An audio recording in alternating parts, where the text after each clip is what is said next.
A dark city under siege. Late 1989, in a bustling metropolis in the United States, the city found itself shrouded in a blanket of fear. Once a beacon of opportunity and freedom, the city streets now became the hunting grounds of a shadowy figure whose intentions were anything but benevolent. The sprawling neighborhoods, typically alive with the sounds of laughter, music, and the hum of everyday life, were now eerily quiet at night. Neon signs from corner diners flickered over cracked sidewalks while storefronts hastily lowered their shutters as darkness approached. You could almost feel the city holding its breath, both defiant yet crippled by the unknown. The terror began with a single crime. A woman's lifeless body was discovered near an empty lot in an industrial district. Her tragic fate sent shockwaves through the community, but the city still clung onto its belief that this was just a horrifying anomaly. However, when a second victim surfaced outside the rusted gates of a dock warehouse, the truth set in. They were being hunted. What made it all the more menacing was the randomness of the attacks. They didn't stick to one neighborhood, one socioeconomic group, or even one type of environment. Wealthy young professionals downtown, factory workers in the industrial outskirts, a college student picking up supplies late at night. No one knew who among them might be next. Newspapers gave him a chilling name: the Midnight Stalker. Details of his methods were sparse, clouded by speculation on grainy front-page photographs. Rumors swirled. Was he a jilted lover, a deranged soldier, or worse, a man with no motive at all but a sheer thirst for the kill? It felt as though the city was under siege from something out of a Hitchcockian nightmare. Officers working overtime had their plates full. Grizzled crime detectives struggled to stitch the few clues together, their coffee-stained desks piled high with reports. Witnesses claimed to spot figures disappearing into alleyways, vehicles speeding off too quickly to identify. But for every lead, there were 10 dead ends. What terrified the city most was the fact that the attacker seemed to know its streets better than anyone. He knew which bus depots had broken lights and which alleys weren't patrolled. People exchanged knowing glances as they passed by strangers, asking the quiet question, could that be him? Once vibrant parts of town were pin-drop quiet by midnight. Only the courageous, or perhaps the careless, ventured out. Even the iconic yellow cabs were becoming a rarer sight as drivers too feared falling prey. Underneath the surface, the city was seething. Everyone was desperate for answers, from angry press rooms full of journalists demanding action to the mothers keeping their daughters housed in for longer stretches of time. For every question screamed into the void, however, there was only silence. It wasn't until the fifth killing, a brutal, almost artistic crime staged in the middle of a deserted vehicular bridge, that residents realized this wasn't just about survival anymore. It was about reclaiming their streets from the darkness. The city demanded justice, a hunt for their invisible predator who, like a phantom, had slipped between their fingers one too many times. Yet what truly terrified them was this: the Midnight Stalker wasn't just hunting his victims, he was hunting them all. The first witness account. It was an ordinary morning in February 1990, when Harold Denton, a retired steelworker in his late 60s, ambled through the quiet industrial outskirts of the city, heading to his regular morning walk route through a sparsely used park on the northern side. Tall, rusty chain-link fences framed the area, with patches of graffiti marking the decaying warehouses and factories that once thrived with life. The sun was just beginning to rise, casting a pale, hazy glow over the still city. But that particular day, Harold's morning ritual was about to take a grim turn. I noticed something was off, Harold would later recount to investigators. He paused, his leathery hand holding a steaming cup of black coffee during the inquiry. You don't spend decades working the same factory shift without developing a sense about these things. It was too quiet, not a soul, not even the usual stray dogs poking around the lot. Harold's gut feeling proved tragically accurate. As he approached a large heap of overgrown weeds near a broken-down park bench, his pace slowed. There was something in the air, almost metallic, blood, though he didn't yet recognize it. And then he saw her. The lifeless body of a young woman lay sprawled face down in the dirt, her head tilted unnaturally to the side. She was partially obscured by tall grass, her coat pulled off one arm as if in a desperate bid for freedom. Harold froze, and for a moment, the quiet park grew even quieter, suffocating almost. It was only after what felt like an eternity that he realized he was holding his breath. I backed up. It was instinct more than anything, Harold explained as his voice trembled slightly. I didn't touch her, didn't want to mess up the scene or get accused of something, but It was clear as day. She was gone. He flagged down a city worker driving a maintenance truck just outside the park's entrance. Within minutes, law enforcement swarmed the area, taping it off like clockwork, forbidding joggers, morning commuters, and Harold himself from approaching the scene. The streetlights buzzed faintly in the dim morning light as camera flashes painted the unfolding investigation in harsh clinical detail. CSI technicians meticulously traced every inch of the area, marking footprints, blood smears, and the faint drag lines in the dirt leading up to where she lay. Nothing was too small to catalog, but the investigators knew immediately that whoever had left her here hadn't been careless. Every piece of evidence, or rather lack thereof, spoke to someone deliberate, calculated. For Harold, however, that day marked the beginning of sleepless nightmares. Day in and day out, his mind replayed the sequence of events, the eerie silence of the park, the metallic tang of blood in the air, her pale skin against the dark, damp soil. "She couldn't have been much older than my granddaughter," Harold muttered repeatedly, even weeks later. The victim was quickly identified. Her name was Jessica Moore, a 22-year-old art student from out of state. She had been reported missing just 2 days earlier after failing to show up to a college gallery event where her classmates expected her. Her belongings, a sketch pad, a camera, and her signature leather satchel, were conspicuously absent from the scene. For investigators, Jessica's case alone was unnerving. But it was Harold's calm yet haunted testimony that began to paint a larger, more ominous picture. He recalled noticing something mildly unusual a few days before Jessica's discovery. "On Tuesday I passed a man standing near the chain-link fence not too far from where—" He trailed off momentarily, staring into the distance as if the memory tiptoed at the edge of his conscience. "A man?" the lead detective interrupted. "Yeah, medium build, standing real still, smoking I think," Harold continued. "Didn't look like he was waiting for anyone. Just watching. I didn't think much of it at the time. Figured maybe some poor guy from the warehouse, just taking a break. They're mostly shuttered now anyway." This seemingly innocuous observation sent a ripple through the law enforcement team. Could Harold have unknowingly crossed paths with the predator himself? A phantom blending seamlessly into the city's fraying edges, just far enough from public scrutiny to elude suspicion? For weeks after, Harold's testimony became the anchor for mounting anxiety in the precinct. He retold every detail he could muster, from the precise angle he caught that man's faded denim jacket, to the strange silence that filled the park days later. Patrols in the vicinity were doubled, and the media began speculating wildly with little restraint. Rumors of serial killers, opportunistic predators, or even a disgruntled employee of one of the old factories flooded headlines. The North Side Siren, they called him, though police distinguished between tabloids and fact-based findings carefully. Jessica's autopsy revealed ghastly details: stab wounds delivered with overwhelming force, bruising that implied a prolonged struggle, and clear signs of premeditation in how her body was left. Tiny, almost imperceptible fibers were discovered on her jacket, hinting at possible transfer evidence, but no substantial leads emerged, even as forensic technology was pushed to its fullest extent. Meanwhile, Harold's life grew quieter. Friends talked to him less, unsure of what to say. People in his neighborhood offered concerned glances, pitying though veiled behind their polite facades. Harold stopped taking his walks entirely. "I don't know if I want to ever go back to that park," Harold admitted in his final statement to police, his hand trembling as it hovered around his cup. "I feel like I woke something up, brought something terrible to light." And in some ways, he wasn't wrong. Harold's encounter had ripped open a veil, exposing a dark undercurrent that could no longer be ignored. Jessica's death wasn't an isolated tragedy. She was the first public sign of what was to come, an invisible predator in the city's heart that had just been unveiled. How's this for the first witness account? If you'd like, I can add even more detail or adjust the pacing. Let me know. The killer's method of approach. No one knew they were marked until it was far too late. The Midnight Stalker, as the media had dubbed him, was a master of blending into the city's chaotic underbelly. He didn't stand out. He wasn't the kind of guy who would draw a second glance at the bus station or the corner diner. That was part of his power.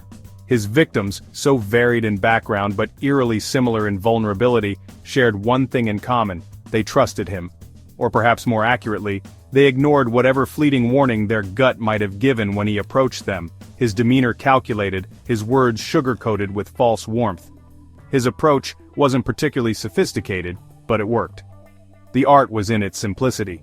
Witnesses described him as weirdly normal, one of those folks you'd see and immediately forget.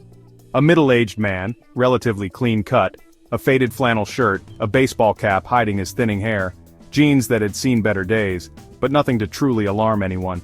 He had a way of disarming people with his plainness, his unremarkable face that could blend in anywhere. Many encounters started in obvious places, a gas station off the interstate, a diner at dusk, or most often, a bus depot. It was always somewhere liminal, where travelers came and went with little attachment to the space around them. "Excuse me, miss," he'd begin, his voice calm, almost friendly, not too soft, but not loud either. It carried enough weight to sound helpful without being pushy. "You're looking a little lost. Need some help getting to where you're going?" For a city rife with unattached strangers moving through its veins, his offers fell neatly into context. Maybe her car had broken down on the highway. Maybe she'd missed the last bus or found herself stranded with no hotel in sight. Whatever the situation, the killer always seemed to happen upon these young women at the exact moments when they were unsure, desperate, hesitant. He was an expert reader of vulnerability, spotting hesitations long before the women themselves realized they were even projecting them. "I got some tools in my truck," he'd tell the woman if she was struggling with a seemingly flat tire. Or maybe, "The motels down that way are full up tonight. I could get you to a safe spot not far from here," if she so much as hesitated about her overnight plans. It was flawless in its execution because it preyed on the very human inclination toward politeness. One victim's roommate after the fact recalled her chastising herself for ignoring his offer of help. "You never know when you might need someone," she had told herself, never knowing just how much she would regret not trusting her first instincts. For the women who accepted his help, there was no second chance.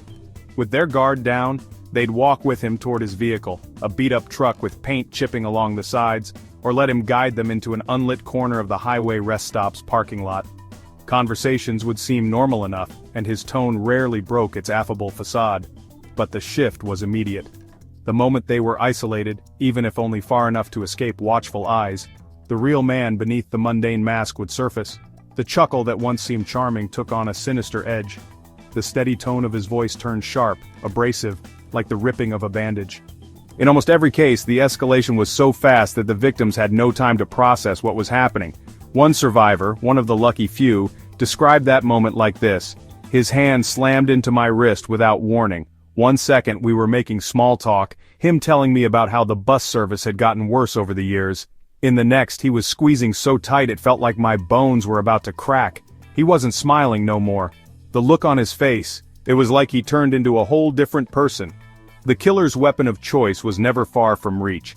Nestled somewhere on his person, a switchblade in his back pocket, a hunting knife sheathed against his hip. It appeared with the smooth precision of muscle memory. The blade, sharp and deliberate, became an extension of his calculated persona.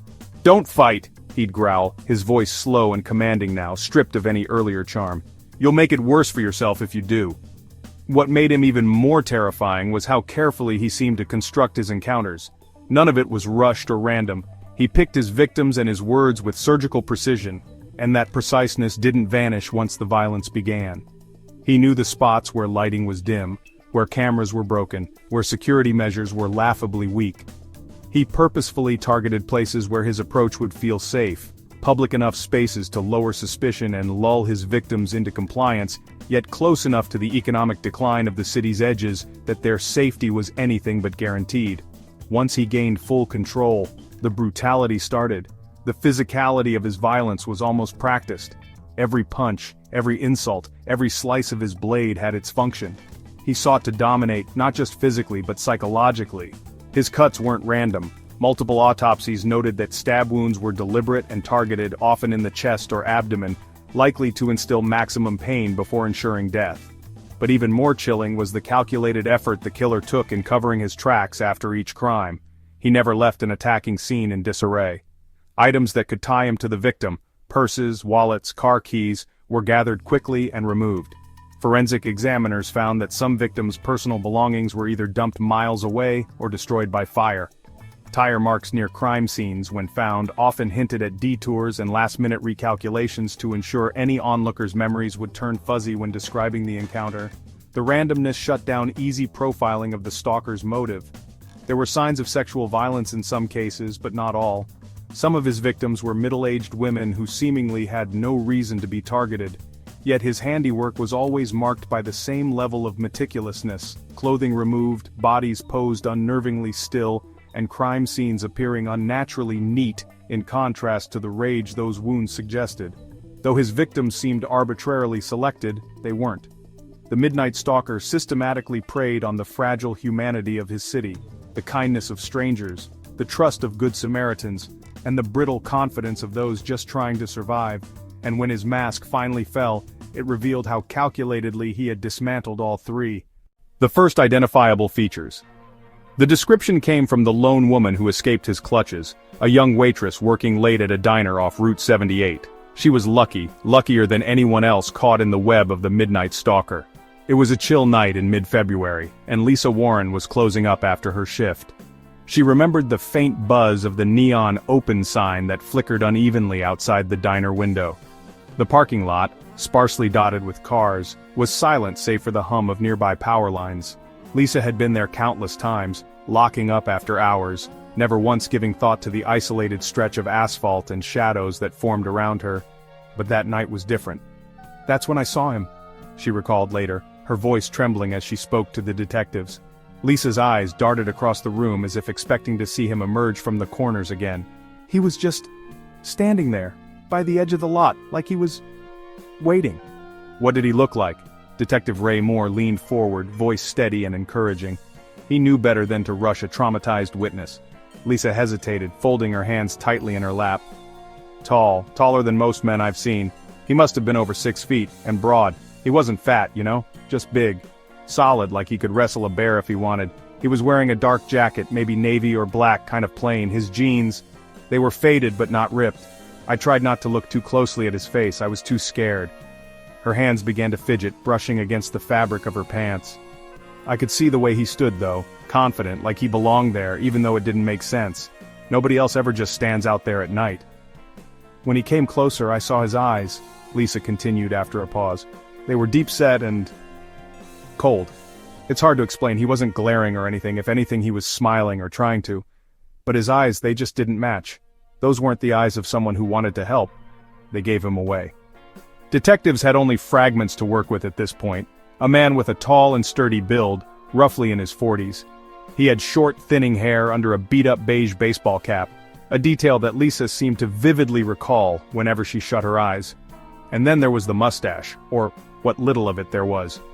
It wasn't full, it was patchy, Lisa described, like he didn't really care about how he looked.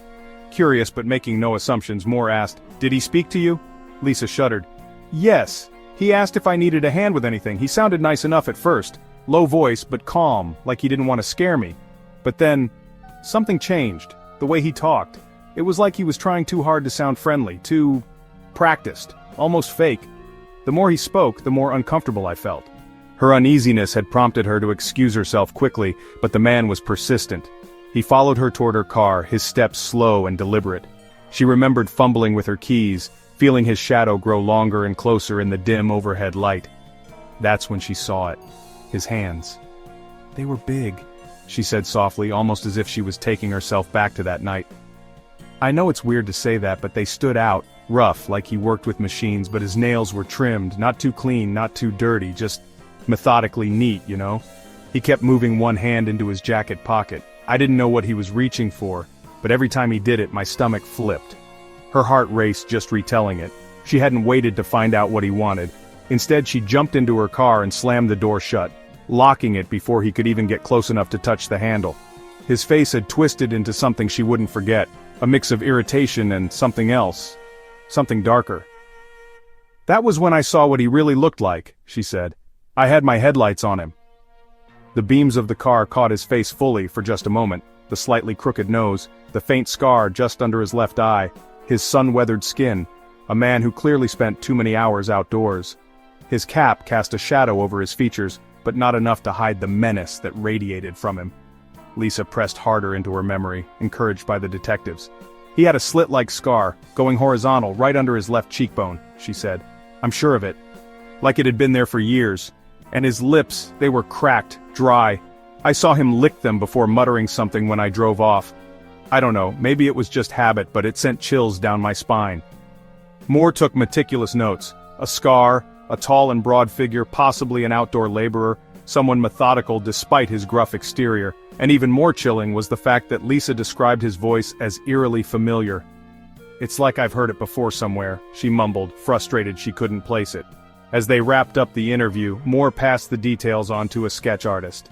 When the first sketches appeared, rough renderings of the broad shoulders, the patchy mustache, the scarred cheek, it gave the unit something to circulate. Flyers went up in convenience stores and grim news broadcasts begged the public to call in tips, but the face they rendered, a face half shrouded in shadows with eyes devoid of warmth, didn't produce an instant breakthrough. To the public, he could be anyone, a trucker headed through Middle America, a factory worker grabbing a drink at a local dive bar, or the guy pumping gas into a faded pickup at the edge of town. He was ordinary, and that was what made him extraordinary. The suspicious pickup truck. The breakthrough came, not in a dimly lit interrogation room or a serendipitous witness spotting a suspicious figure, but through the steady mechanical eye of a lone security camera. Positioned at a dilapidated gas station on the outskirts of town, the camera, prone to crackling and flickering like a weary old man, captured something crucial: a pickup truck. It wasn't just any vehicle, though. To the trained eyes of the detectives poring over hours of grainy footage, it was unmistakably connected to their case. "It's there," one officer murmured, leaning closer to the screen while the detective in charge nodded grimly.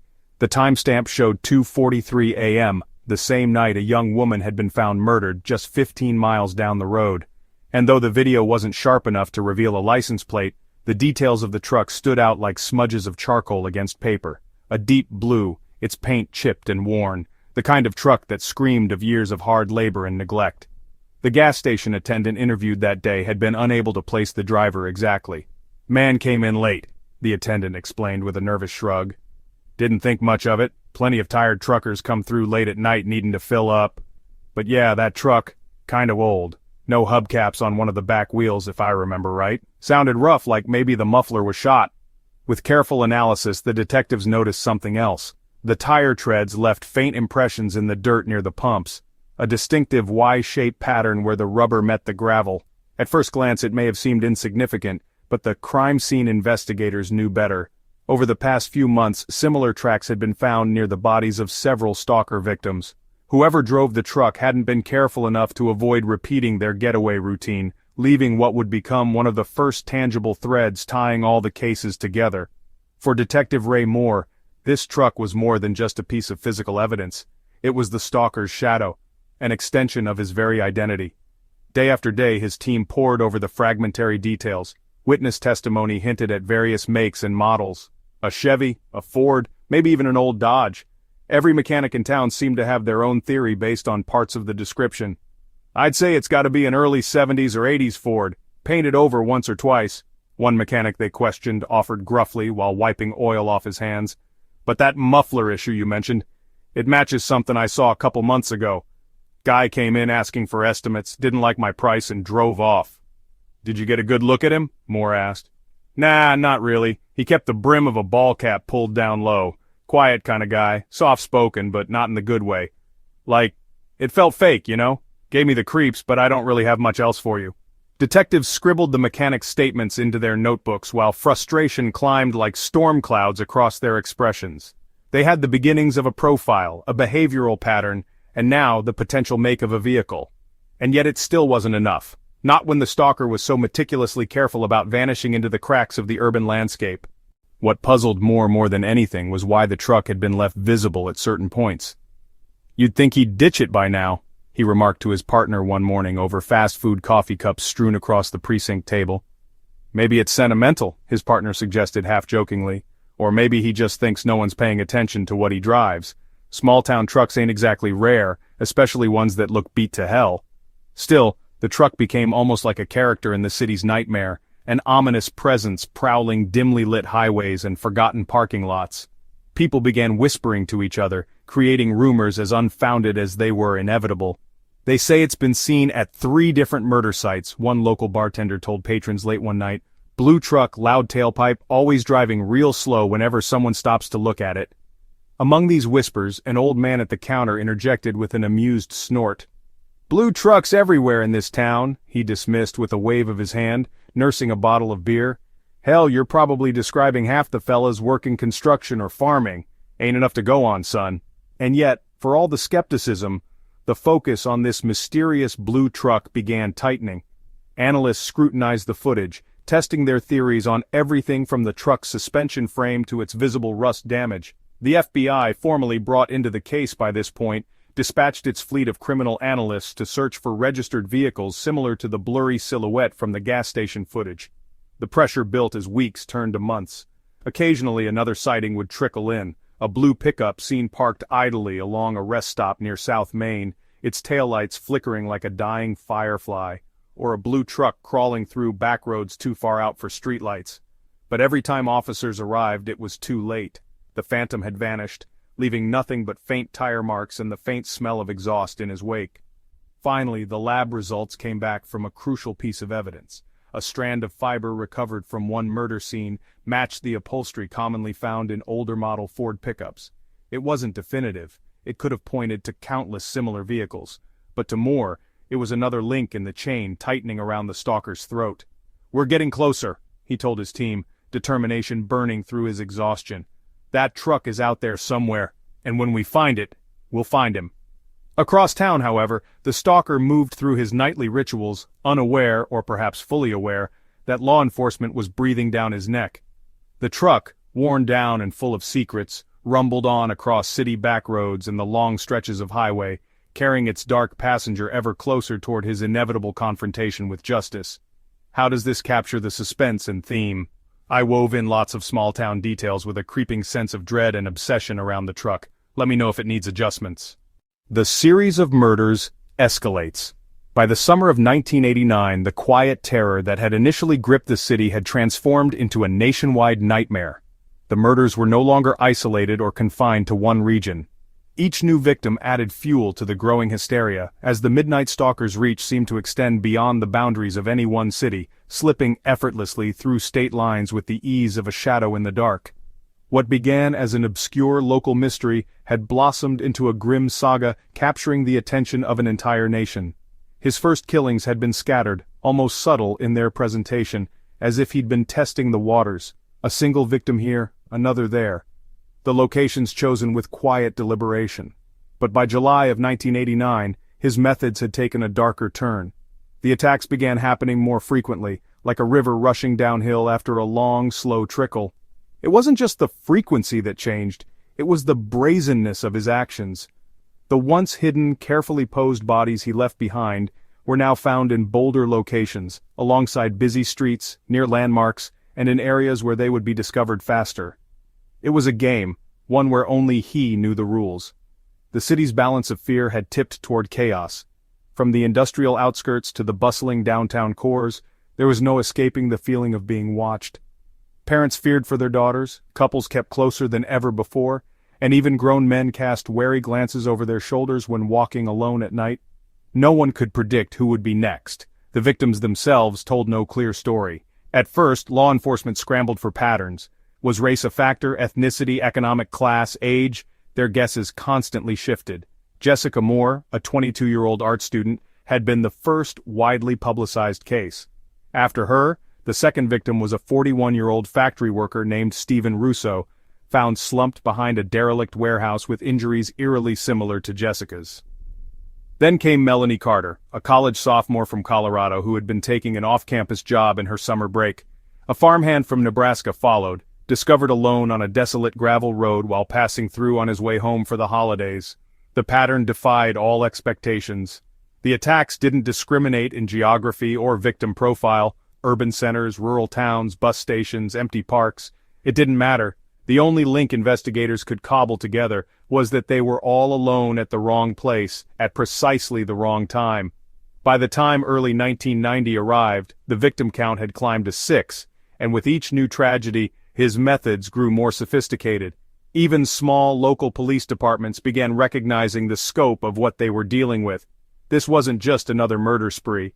This was the calculated work of someone who took deliberate pleasure in remaining steps ahead of every investigator, every patrol officer, every forensic team scrabbling for answers in the dark. The press, with their thirst for sensationalism, couldn't resist crafting a spectacle. Headlines across the country screamed, "Midnight Stalker, the murderer who knows no borders," and "A nation held hostage after dark." Tabloid articles painted macabre portraits of the killer as a cunning predator, masking his twisted nature behind a facade of normalcy. TV stations debated his motives every night for weeks. Was it a compulsion, something unavoidable? Or was it the cold, mechanical planning of someone who wanted to instill fear above all else?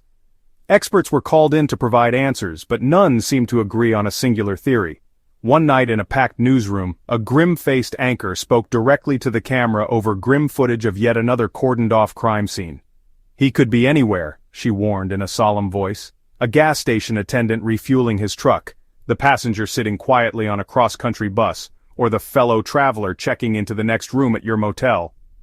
For all their conjectures, there were still only questions, never answers.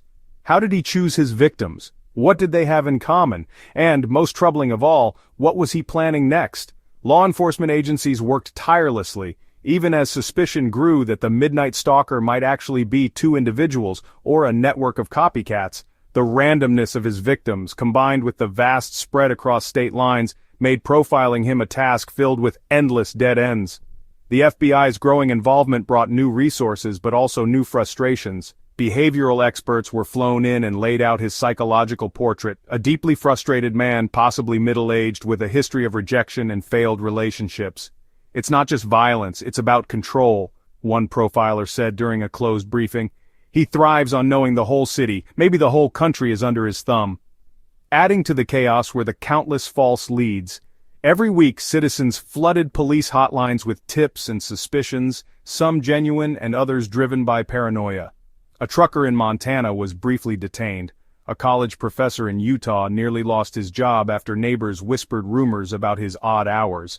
But time and time again, the real predator slipped through the cracks as the public grew increasingly exhausted by the lack of progress.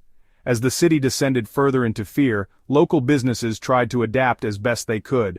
Coffee shops offered buddy systems for closing shifts. A taxi company capitalized on the terror by offering no solo rides, refusing to transport single passengers at night out of precaution. Even streetlights seemed to dim earlier, lending an oppressive weight to every corner of the city once the sun went down. Officers in the trenches weren't spared from the fallout either.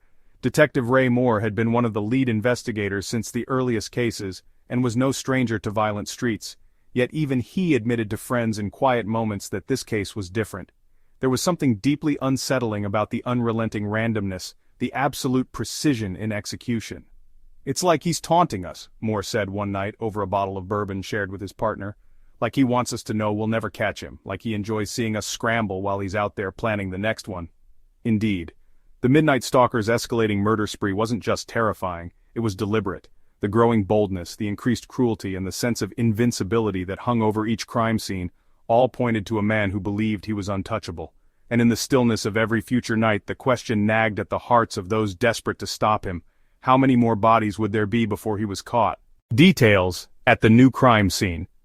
The snow fell lightly on the quiet outskirts of town that early March morning, blanketing the world in a silence that was almost serene. Almost. Just past a frozen trail that cut through brambles and skeletal trees, crime scene tape fluttered weakly in the crisp breeze. To most onlookers, it was just another tragic loss in a city long plagued by fear. But to Detective Ray Moore and his team, this scene was anything but ordinary. Beneath the untouched snowfall lay their latest grim discovery, and possibly the biggest break in the Midnight Stalker case yet. The victim, a young woman in her late 20s, had been reported missing only 2 days prior after failing to return home from her shift at a nearby grocery store. Her name was Heather Alvarez. She was sharp and dependable, according to her co-workers. There was nothing to suggest she'd be the killer's next target. And yet here she was, sprawled out on the frozen earth. Details were chillingly familiar to the investigators who arrived on the scene. The victim had been posed in an almost transcendent stillness, her arms laid neatly by her sides as though she had simply fallen into a deep sleep. But her pale complexion, the deep wounds across her chest and torso, painted a far darker reality. Blood marred the pristine snow surrounding her body, and yet, in characteristic Midnight Stalker fashion, it was too controlled. It was deliberate. Nothing about the gruesome tableau felt random.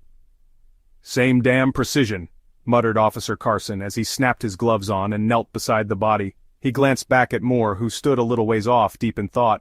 How does someone with this much rage leave behind such a clean scene? What's that old saying? The devil is in the details, Moore answered, his tone low, almost brooding. He jammed his hands deeper into the pockets of his weathered trench coat as he scanned the horizon. The openness of the snow-covered field made his skin crawl. Whoever did this had taken risks. Leaving her here exposed like this. He wanted us to find her, Moore muttered, almost to himself. Forensic analysts combed through the site with unparalleled precision, cataloging every fragment, every angle, every possible trace. It was then that they found it, the first true clue in months capable of linking back to the elusive killer. A single strand of fabric clung to one of the scratches on Heather's torn jacket. It was barely visible, and yet under the meticulous care of the forensic team, the thread turned out to be anything but insignificant. The fabric was coarse yet oddly durable, likely originating from the interior of some kind of vehicle. Lab analysts confirmed what Moore had suspected. This wasn't just any fabric, it was consistent with the upholstery found in older model pickup trucks. The same kind of upholstery linked, however loosely, to fibers recovered at previous crime scenes, and while the police still couldn't pin it down to a specific truck, this new fiber was stronger than any prior connections. It was a link. For the first time, the mysterious blue truck described by witnesses might have crossed the line from broad speculation to hard evidence. Moore felt the shift in the room when the lab results came through. Officers who had looked weary under the weight of fruitless months now leaned forward in their chairs, poring over previous reports with renewed determination. The fiber gave them momentum, a reason to claw through mountains of data, summaries of registered vehicles and more witness reports of older pickups seen around bus stations, motels, and rest stops. "What else do we have?" Moore asked sharply during the next precinct meeting. The team gathered around an old corkboard covered in photographs and notes pinned in a chaotic spiderweb of theories and timelines. "Well," Carson began, flipping through his handheld notes. "Previous crime scenes showed faint tire marks, could be the same truck, especially with these fibers matching so close to what we've recovered. But this one? The prints were much clearer this time. Snow can blur them out fast, but we were lucky. Took casts of what looks like a unique tread pattern, deep Y-shaped grooves over ridges, probably worn tires, not custom but specific enough." Moore stared hard at the plaster mold sitting on the conference table, his mind racing to connect the dots faster than the killer could slip away. "So," he said at last, his voice measured, edges sharp with exhaustion, "we've got a match on upholstery fibers. Tracks that might finally be unique enough for us to cross-reference. What's missing?" "Visual ID," Carson admitted, running a hand across his face. "Specifics. We need witnesses who saw both truck and driver around the same area near Heather's disappearance. Until we confirm, it's just not enough," Moore finished grimly. The crime scene gave away other chilling details as well. Heather hadn't just been killed, she had been moved. Drag lines in the snow, faint but noticeable, suggested she was murdered elsewhere before being deliberately brought to this frozen field. Investigators theorized her abduction had occurred somewhere along her usual walk home. "Wait," one officer remarked as they reviewed the maps plastered along the briefing room wall. "There was a closed service road near the abandoned train yard right here." He tapped a spot near where Heather was first noticed missing. "He could have waited there. Nobody's checked that spot in years." Moore rubbed his temples, thinking. The quiet road might be a fitting staging ground for a predator. Too isolated for help to reach fast and close enough for a quick getaway into main suburban arteries. At every turn, it seemed the killer's timing and choice of locations bordered on unstoppable precision. But for all his calculated execution, Moore knew everyone made mistakes eventually, even the Midnight Stalker. And this time, he may have left behind a clue too important to overlook. If Heather's case taught them anything, it was that the killer wasn't infallible. He had become emboldened, careless, even predictable in his cruel need to taunt investigators. And for all the dread that came with every new crime scene, Moore couldn't push out a quiet, undeniable thought. It was only a matter of time. Breakthrough from the Criminal Profiling Team. By early April 1990, the Midnight Stalker case had evolved into one of the largest manhunts in the country. While local officers worked tirelessly to gather clues with boots-on-the-ground tactics, the FBI's criminal profiling team brought a different kind of expertise to the table. Under the leadership of Supervisory Special Agent Marion Heller, the Behavioral Analysis Unit, BAU, set to work dismantling the mind of a killer they didn't yet know. The Midnight Stalker's movements had been random in geography but not in intent. Every kill spoke of deliberation, obsession, and a level of careful planning that ruled out any chance of coincidence. Yet the why, his motive, remained elusive. Heller and her team knew that understanding his psychological blueprint would be the key to tracking him down. "This is not just someone acting on impulse," Heller stated during the task force's briefing that week. She stood before a room of detectives and federal agents, a series of photographs placed behind her on corkboard, each one depicting evidence from past crime scenes. Her voice was sharp, commanding, but edged with compassion, a balance that kept the room listening. "Everything about these murders speaks to control, the posing of the bodies, the lack of substantial forensic evidence, the choice of locations, it's all by design." She paused, tapping the side of a photograph that displayed the frozen crime scene of Heather Alvarez. "This guy isn't dumping bodies because he's running scared or trying to hide. He's taunting us. He's staging his crimes to get our attention, and he's feeding off the terror it creates." Heller's team began piecing together a profile, starting with the killer's likely background. The brutality of the murders, combined with the calculated staging, pointed to someone with experience in manual labor or technical skills. "The injuries indicate a staggering amount of strength," one profiler noted. "This guy knows how to use his hands, maybe even his whole body, to overpower his victims. And based on the fibers found in the truck upholstery, we're likely talking about someone who works, or used to work, in a field like mechanics, trucking, or warehousing." As they delved deeper into his psychological profile, another element became clear. The stalker wasn't killing for money, revenge, or sexual satisfaction. The way he methodically avoided leaving behind evidence and escalated his crime scenes suggested a more sinister motive. "It's about power," Heller continued, pacing in front of the corkboard now crowded with maps and timelines. "He's not just killing these women, he's controlling every aspect of their final moments, where they're found, how they're seen by the world, how we piece it together. These aren't chaotic kills, he's deliberate, almost surgical. This is a man who's trying to feel dominant in a life where he feels powerless." The profiling process was as much art as it was science. Heller's team used patterns from previous serial killers to build probable theories.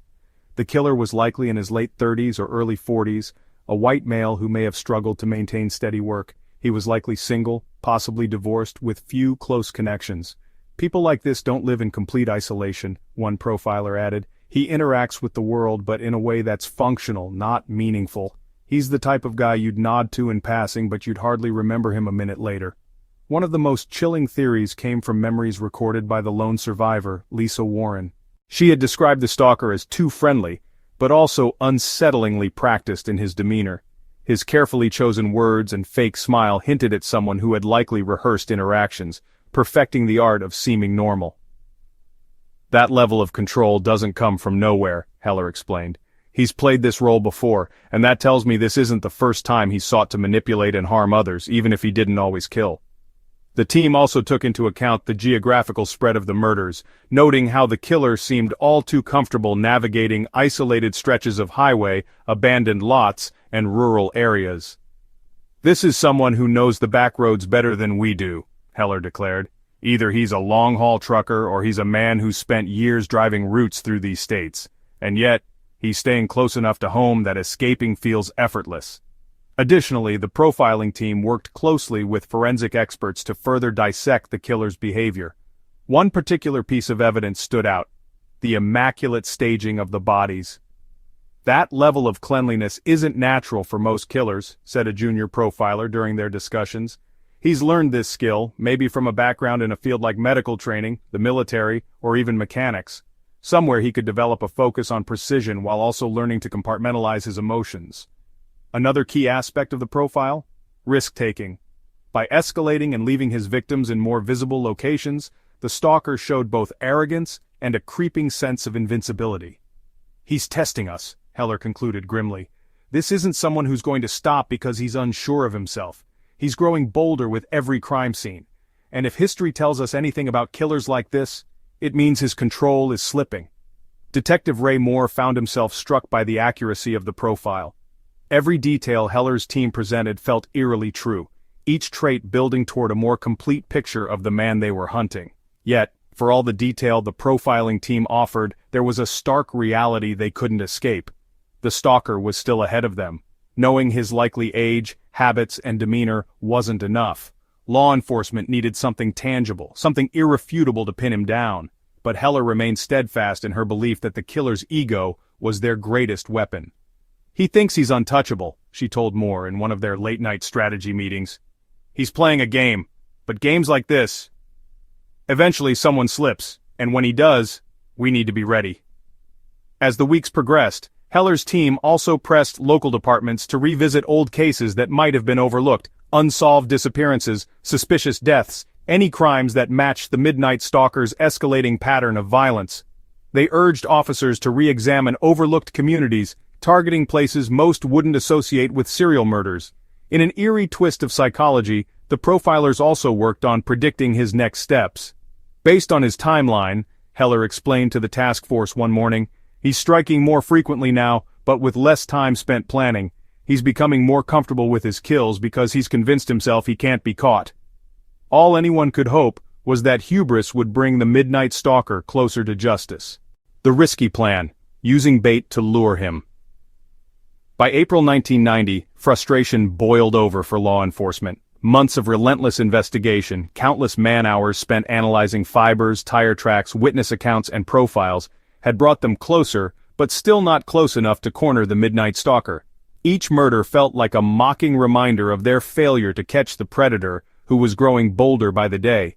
The killer wasn't just becoming more dangerous, he was taunting them, daring them to stop him. Detective Ray Moore knew they couldn't afford to wait for another body, another scene meticulously crafted to horrify the nation. They needed to act. They needed to provoke him, even if it meant putting someone in harm's way. "We use bait," Moore said during a tense strategy meeting, his voice steady but laced with a weight everyone in the room could feel. "We know enough about where he hunts and how he chooses his victims. If he's predictable in his patterns, then we use that against him." The room fell silent for a beat. A bait operation wasn't just bold, it was controversial. It relied on forcing the killer's hand, funneling him into an opportunity to strike, but with law enforcement waiting in the shadows, it meant putting someone, one of their own, directly in his crosshairs. Supervisory Special Agent Marion Heller leaned forward, her sharp eyes scanning the room. "We bait him smartly, we bait him carefully, and we bait him with backup ready to move in at the first sign of danger," she said, breaking the tension. "What we don't do is give him wiggle room to disappear because we're scared to take risks. This maniac isn't invincible. He's confident, sure. But confidence makes you blind.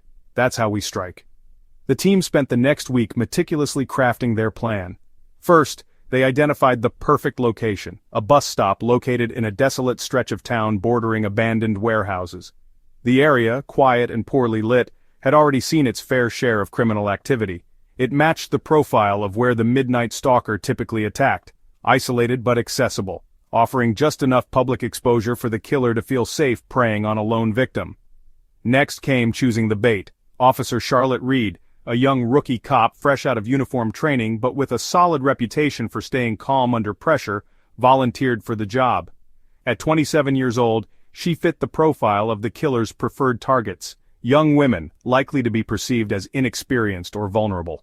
Moore hesitated to sign off on her involvement, but Reed left no room for argument. "You need someone who fits the bill," she told him firmly, her steady voice daring him to object. "That's me.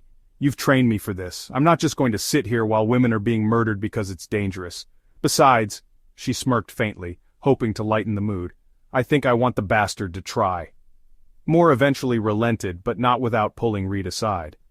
"You've got one shot, Charlotte," he said quietly. "You see him, you signal us, you pull back. You don't play hero out there. That's not the point of this operation. We've got eyes everywhere and we've got officers in plainclothes less than a minute away.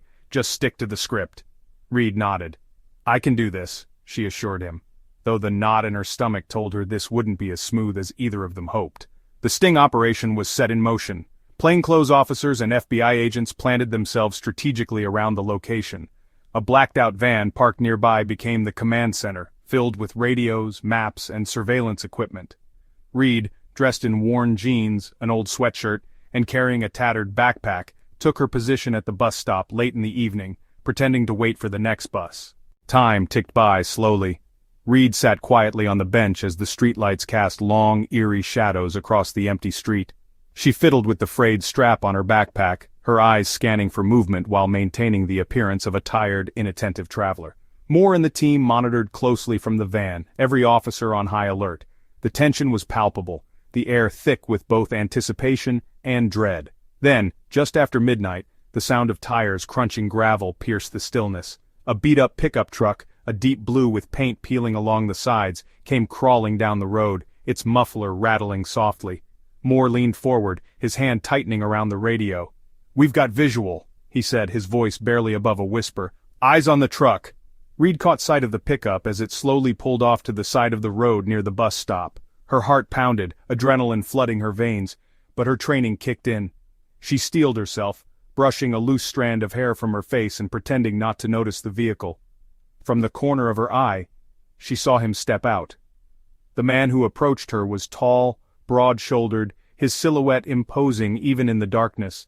He wore a faded baseball cap low over his forehead, and his jacket hung loosely off his frame. He sauntered toward her, each step deliberate. Reed resisted the urge to flinch, keeping her demeanor calm and unassuming. "Hey there," the man said, his voice low and measured, almost friendly. He gestured toward the empty street. "You waiting for someone? Doesn't look like the buses come through here this late." Reed glanced at him, feigning discomfort. "Yeah, I missed my ride. Just trying to figure out what to do, I guess." Moore's knuckles went white as he clutched the feed from Reed's hidden microphone. Every movement, every word, felt like a live wire ready to snap. Heller leaned over his shoulder, her expression unflinching but her hands tense. The man took a step closer, his tone shifting slightly. "I could give you a ride if you want. It's not safe out here, you know." Reed hesitated, making sure her hesitation looked natural. "I don't know." She glanced down, pretending to consider his offer. That's when his demeanor changed. Subtle at first, a slight shift in his posture, the friendly edge to his voice replaced by something darker. "Come on," he said, his smile faint but unnerving. "You don't want to be out here alone." And then it happened. His hand moved toward the pocket of his jacket. Reed saw it out of the corner of her eye, her pulse spiking as she subtly pressed the concealed panic button in her backpack. Within seconds, the quiet street exploded into chaos. Floodlights from the blacked-out van lit up the scene, blinding the man as plainclothes officers and SWAT members swarmed in from every direction. "Police! Hands up!" one officer yelled, his weapon drawn. The man froze for a split second before trying to bolt, but it was no use. The officers surrounded him, forcing him to the ground as he thrashed and cursed. Reed stepped back, her hands trembling but her face remaining calm, the danger finally subsiding around her. When the truck was searched, it confirmed everything. Tools of restraint in the back seat, a hunting knife, and blood-stained items linked to previous victims. The Midnight Stalker's reign of terror had ended. Not with another senseless tragedy, but with the bravery of a young officer and a team unwilling to stop hunting him. The man's name? Carl Jenkins, a former mechanic whose descent into darkness had finally met its end. The confrontation on the field, and arrest. It wasn't the explosive action you'd see in movies. It never is. Moments like that creep up on you. They're quiet, slow, deliberate. But when they snap into motion, it's like the air gets sucked out of the room. That's exactly how it played out on that cold, tense April night when the Midnight Stalker's reign finally reached its violent crescendo. Carl Jenkins didn't look like a monster. He was the kind of man you'd forget after passing on the street, another guy in a beat-up truck with grease-stained hands and a ball cap pulled low. But when the SWAT floodlights hit him on that desolate street, his mask of normalcy cracked, and beneath it sat something horrifyingly ordinary, which somehow made him more terrifying. Reed's heartbeat drummed in her ears as she backed away, her eyes locked on Jenkins. She could see the confusion playing across his face, the realization that he had walked into a trap. For a moment he froze, his hand still halfway into his jacket pocket as if deciding whether to commit to the next move or bail entirely. Then the fight-or-flight instinct kicked in. "Hands up! Don't move!" shouted a commanding officer as he emerged from the shadows with his team closing in, weapons raised. The lights bore down mercilessly on Jenkins, turning the cracked asphalt and peeling paint on his truck into a stark, all-revealing stage. But Carl Jenkins didn't budge. You could see him calculating, weighing his chances. Over the mic feed, Moore heard the faint shuffle of Reeves stepping back just a bit further, a precaution they'd rehearsed endlessly. She was out of arm's reach now, but vividly aware of how poised Jenkins was. He looked like a coiled spring about to snap. "No sudden moves, Carl," Moore called out as he walked toward the scene, staying just outside Jenkins's immediate reach. His voice was calm, steady, like someone trying to de-escalate a wild animal. "Don't do something stupid. We're not here to give you a way out of this." Jenkins's hand twitched in his jacket, the same motion Reed had reported. The hunting knife. Forensic analysts had pieced together evidence on him for months. It almost felt surreal now, staring into the face of the spectral midnight stalker. He wasn't a mystery anymore. He was a man standing in front of them, breathing the same air, and he wasn't invincible. "I got no idea what you're talking about," Jenkins growled, his voice hoarse but measured. Behind his words, though, was the waver of recognition, just enough to show Moore Jenkins knew the game he was playing was over. Moore motioned to his team subtly as Jenkins started shifting his position, inching toward his truck like it was an escape hatch. "Don't bother," Moore said sternly. "You make one move, you're done, and you know it." Suddenly Jenkins bolted, not toward Moore, not toward the officers, but toward the truck. His reaction was pure adrenaline, muscle memory kicking in from months, years maybe, of evading notice. But this time, there was nowhere to go. An officer tackled Jenkins before he could finish his first full stride. The impact happened so fast that the jacket fell open, revealing the glint of steel in his hand as the blade tumbled to the ground. Jenkins fought back with the strength of a man desperate not to lose what little freedom he clung to. Even with 4 officers trying to pin him down, the moment stretched on like an eternity. "Stay down!" barked one officer as Jenkins twisted and flailed, his voice guttural. It took 2 more men to finally restrain him, pressing his rage-fueled body against the damp asphalt, cuffs locking tightly around his wrists. From his place near the command van, Agent Heller exhaled for what seemed like the first time that night. The team had planned for every contingency, every worst-case scenario, but seeing the killer, this quiet, unassuming man, reduced to a state of pure desperation, was something no amount of tactical preparation could fully account for. "Is he secure?" she called into her radio. "Secure, we've got him," came the confirmation, though the officer's breathing was heavy with exertion. They brought Jenkins to his feet, holding him upright between 2 officers. His once unreadable face was now contorted with a mixture of rage and resignation. It was over. They had him. Moore and Heller approached cautiously, their eyes scanning him like they needed to commit this moment to memory. A man they'd spent years chasing, whose name they didn't even know until that night, was now shackled in front of them. "Search the truck," Moore ordered. "Every inch of it." As Jenkins was led toward a squad car, officers swarmed his vehicle. The inside was a chilling extension of the man himself, dirty yet unnervingly organized. The team quickly cataloged every item: a set of industrial-strength hunting knives, bundles of old rope with fraying edges, duct tape, and then the clinching evidence. In the truck bed, wrapped in a faded tarp, they found blood-stained clothing, jewelry, and belongings of his victims, silent witnesses to his crimes.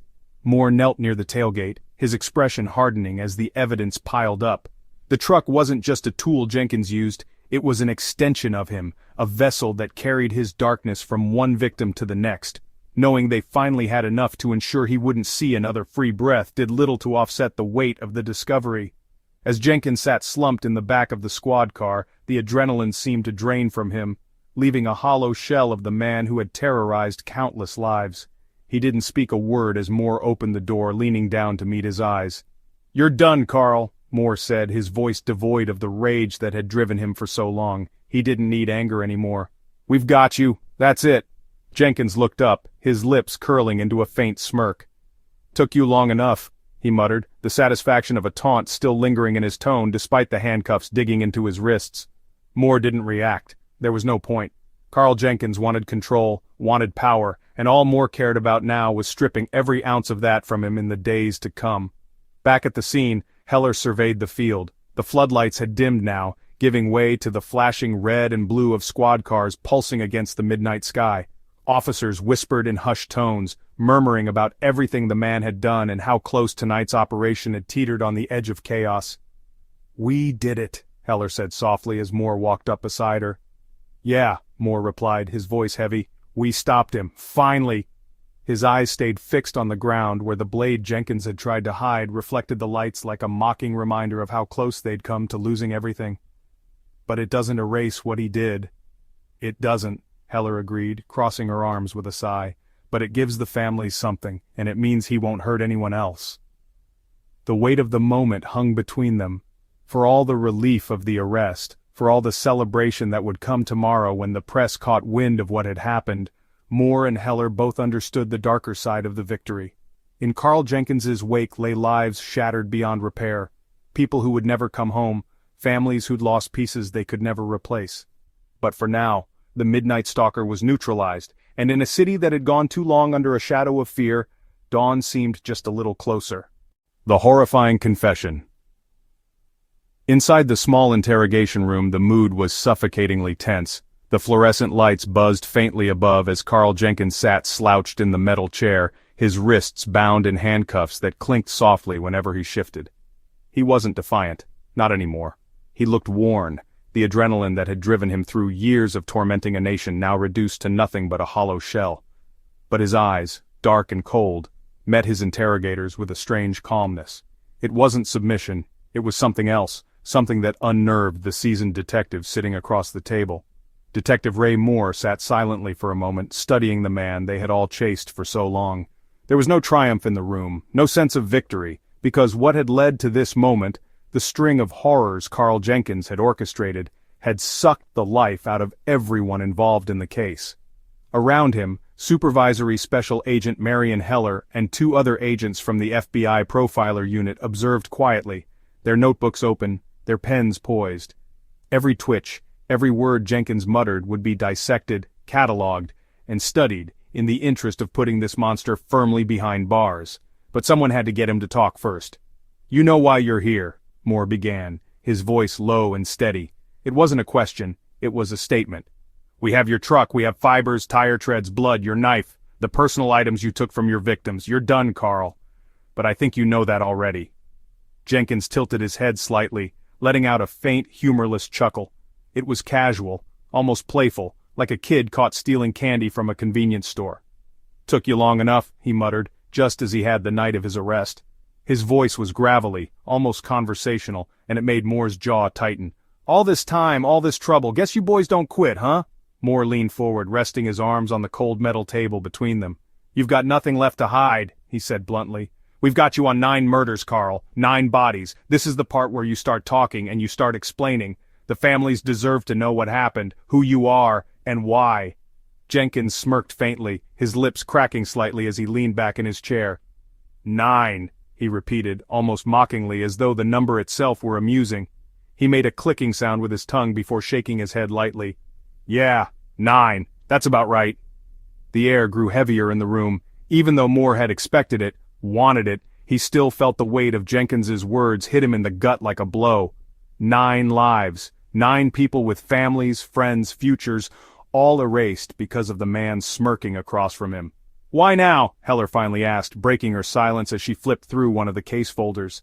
Her tone was precise, detached, but sharp enough to cut through Jenkins's air of smugness. "If you knew we were on your trail for this long, why let yourself get caught so easily? Were you tired of running?" For the first time, Jenkins hesitated. His shoulders tensed slightly and he exhaled a soft, almost imperceptible sigh. "Let?" He laughed dryly, though it held less confidence now. "You didn't give me much of a choice. I guess you could say I got sloppy. Happens to the best of us." "No," Heller pressed, her eyes narrowing as she scribbled something in her notebook. "Sloppy is not what this was. You were escalating, Carl. You wanted to get caught, at least on some level. The posing of the bodies, the way you left breadcrumbs for us to follow. You don't spend years hiding in the shadows just to make mistakes now. So tell us, why?"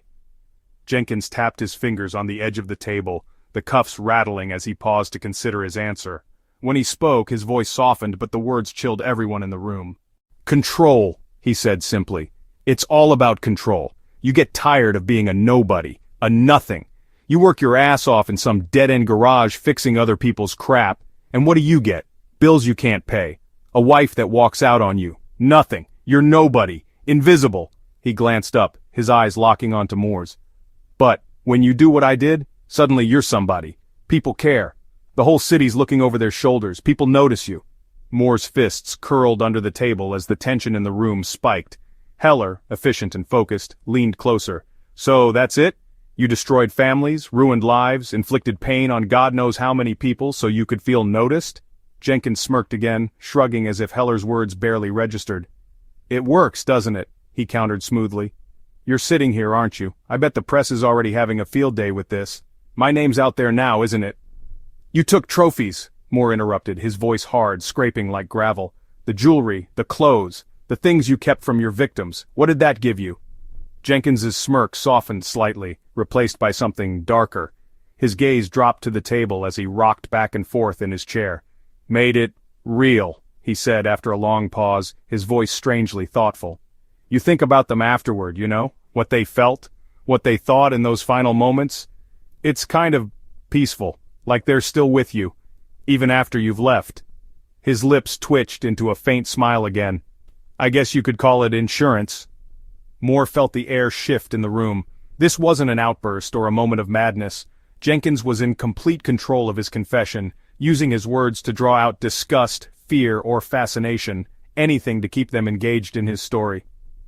You planned everything, Heller said, steering the conversation back toward the facts. You didn't just stumble on these women, you hunted. Jenkins nodded slowly, the acknowledgement coming far too easily. You have to. Can't just pick anyone. You watch, you wait, you learn their routines. It's not hard, though. People are predictable, you know? It's funny how nobody ever sees you coming, even when they should. They're too polite, too trusting. And the posing? Heller pressed. Leaving them for us to find. Why? Why desecrate them? Desecrate? Jenkins repeated with a bitter laugh. Lady, that's not desecration. That's art. It's a message. You don't kill people like they're trash. You show the world what they mean. What I mean. Moore's teeth clenched, his composure dangerously close to breaking. The families, he said through gritted teeth. Did you even think about the families? Jenkins shrugged again, the indifference rolling off him like smoke. Everyone's got a family, right? Parents, siblings, kids. You don't take this line of work if you're worried about people crying over the scraps you leave behind. That's their problem, not mine. Heller's pen hovered as she glanced at Moore.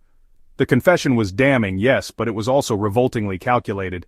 Jenkins was basking in the attention, reliving his crimes in real time, savoring every syllable like he was retelling the plot of his favorite movie. They'd gotten what they needed, confirmation of guilt, motive, and methodology, but as Moore stood from the table, the confession still rang in his ears like a cruel echo. Jenkins wasn't just a killer, he was a man who had reduced life to a game of control, a warped existence where he thrived on the chaos he created, leaving only destruction in his wake. And as Jenkins sat there, smirking in chains, Moore realized something more chilling than anything the man had said. He didn't regret a thing. The verdict and the conclusion. The courtroom was packed, a sea of faces filled with tension, curiosity, and anguish. Reporters jostled for seats, their notepads and cameras ready to capture every moment of what was being called the trial of the decade. Surviving family members sat silently in the front rows, their worn expressions a testament to the months, even years of grief they had endured.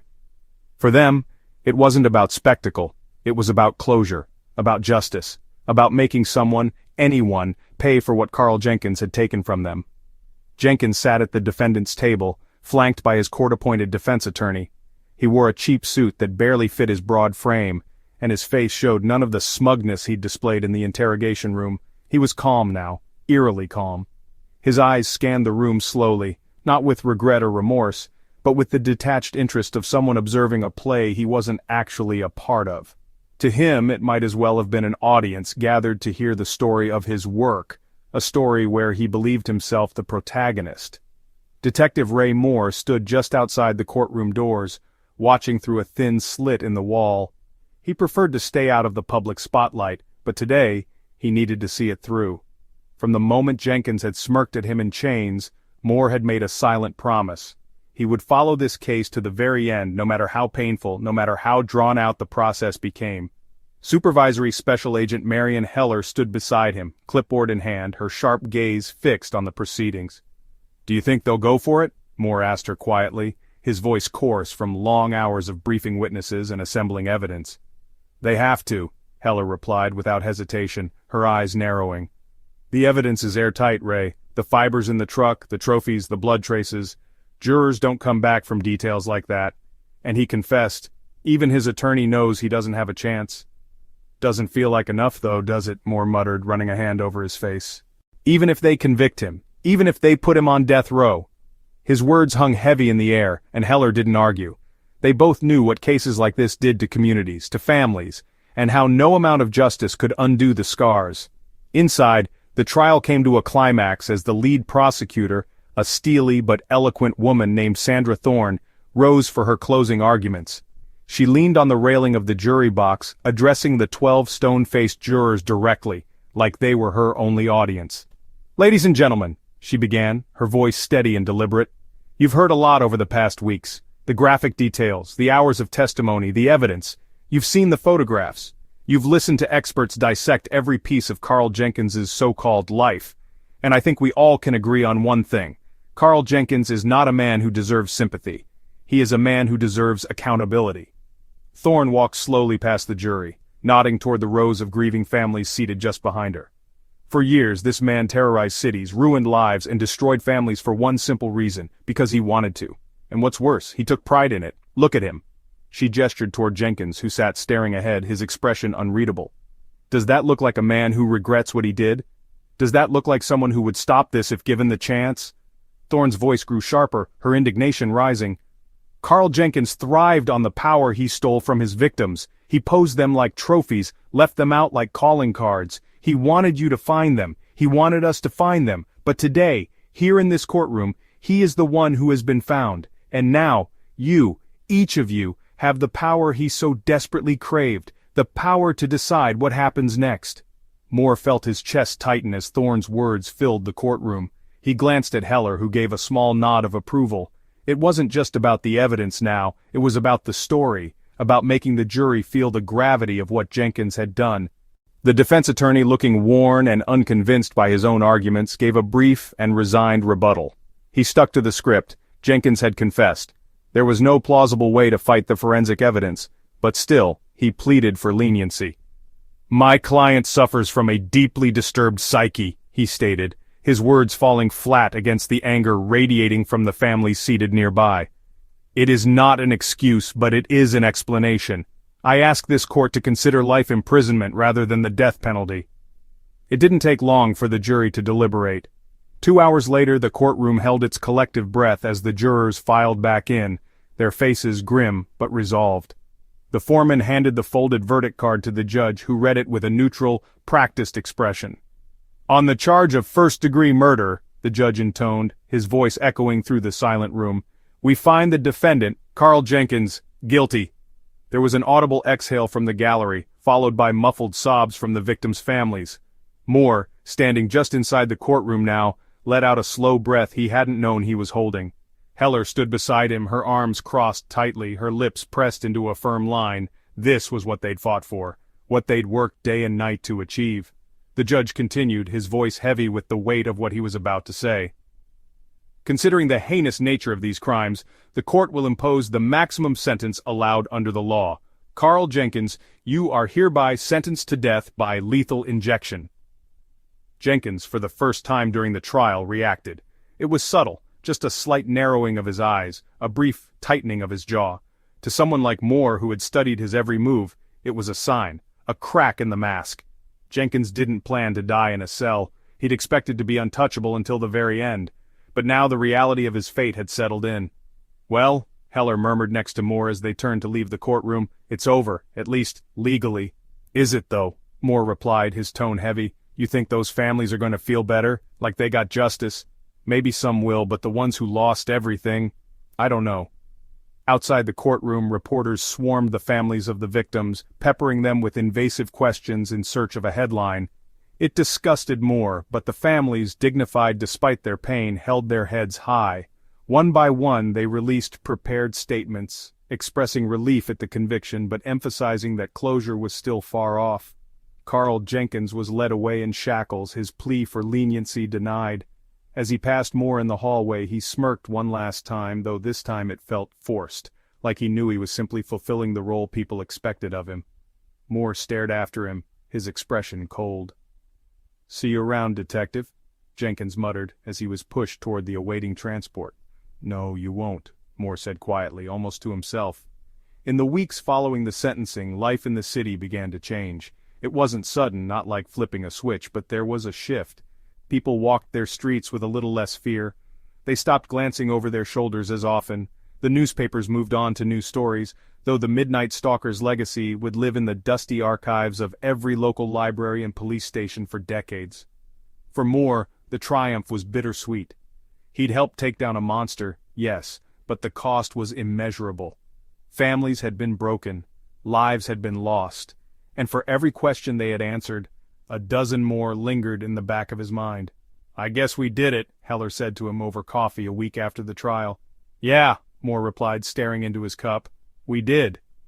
Dawn seemed brighter now in a city that had spent years under the shadow of fear.